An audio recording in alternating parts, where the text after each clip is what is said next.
చిలకలూరిపేట పట్టణంలోని పురుషోత్తపట్నంలో friends new generation community development society ఆధ్వర్యంలో సెమీ క్రిస్మస్ వేడుకలను నిర్వహించారు. వేడుకకు ముఖ్య అతిథిగా విచ్చేసిన డాక్టర్ సోమ్లా నాయక్ మాట్లాడుతూ యేసు ప్రభు గొప్పతనం గురించి ఆయన సర్వజనులకు నమ్మదగిన దేవుడని కొనియాడారు. అనంతరం సొసైటీ వ్యవస్థాపక అధ్యక్షురాలు కె దుర్గా మాట్లాడుతూ పేద మహిళలకు హెచ్ఐవి సోకిన మహిళలకు తన వంతు సహాయ సహకారాలు అందించాలనే ఉద్దేశంతో ఈ సంస్థను స్థాపించడం జరిగిందని పేర్కొన్నారు. ఈ సందర్భంగా సంస్థ ద్వారా పేదలకు హెచ్ఐవి పాజిటివ్ పేషెంట్లకు నిత్యావసర సరుకులను పంపిణీ చేశారు. అనంతరం భోజనాలు ఏర్పాటు చేసి వారికి సెమీ క్రిస్మస్ శుభాకాంక్షలు తెలియజేశారు. ఈ కార్యక్రమంలో సొసైటీ సభ్యులు, పలువురు ఏరియా ఆసుపత్రి డాక్టర్స్ తదితరులు పాల్గొన్నారు.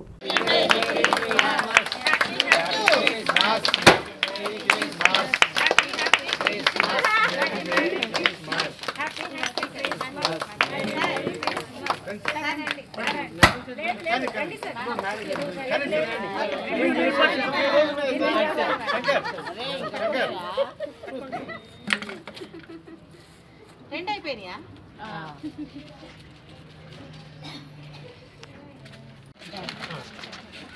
చూడమ్మా. రామాంజమ్మ ఎవరు? రామాంజమ్మ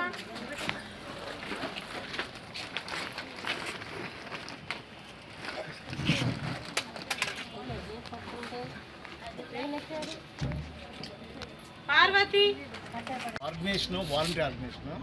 ఈ ఆర్గనైజేషన్ ఎందుకు ఏర్పాటు చేయడం జరిగిందంటే, గతంలో దుర్గా అనేటువంటి ఈ వ్యక్తి వేరే ఎన్జిఓలో వర్కర్గా వర్క్ చేశారు. సో ఈ సేవ దొరుకుతుందో ఏమైందంటే సొంతంగా మనం పెడితే బాగుంటుందనే ఉద్దేశంతో ఈవిడ ఒక 10 మందిని కూడగట్టుకొని ఒక గ్రూప్గా తయారు చేసి ఈ యొక్క రిజిస్ట్రేషన్ చేయించడం జరిగింది సార్. ఈ ఎన్జిఓ పర్టికులర్గా ఎవరి మీద వర్క్ చేస్తూ ఉంటుందంటే, ఎవరైతే హెచ్ఐవితో బాధపడుతున్నటువంటి ఎవరైతే ఉంటారో ఈ యొక్క చిలకలూరిపేట, నాదెండ్ల, ఎడ్లపాడు ఈ యొక్క 3 మండలాలకు సంబంధించినటువంటి హెచ్ఐవితో బాధపడుతున్నటువంటి వ్యక్తులకి ఆరోగ్యానికి సంబంధించి ఏది బలైపోయినా గవర్నమెంట్ హాస్పిటల్కి తీసుకెళ్ళి చూపించడము, వాళ్ళకి ప్రతి పండగ కానీ అప్పుడప్పుడు అకేషన్ బట్టి వాళ్ళకి నిత్యావసర సరుకులు పంపిణీ చేయటము, ప్లస్ అదేవిధంగా ఎవరైనా పిల్లలు మానుకున్నటువంటి వాళ్ళు ఎవరైనా ఉన్నట్లయితే వాళ్ళని మళ్ళీ వాళ్ళతో మాట్లాడి మళ్ళీ హాస్పిటల్కి తీసుకెళ్ళి మళ్ళీ మెడిసిన్స్ పెట్టే విధంగా చేయటము చేశాను. నేను 6 ఇయర్స్ నుంచి నేను ఒక క్యాంపు అనే ఎన్జిఓలో వర్క్ చేశాను సార్. హెచ్ఐవి పాజిటివ్ వాళ్ళ మీద వర్క్ చేశాను. వాళ్ళకి మెడిసిను మరి ఇట్లానే ఏదైనా ఆరోగ్యం బాగాలేకపోతే అలా హాస్పిటల్కి తీసుకెళ్ళటం అట్లా చేశానైతే నాకు వాళ్ళు చాలా బాధలు చెప్పారు నాకు.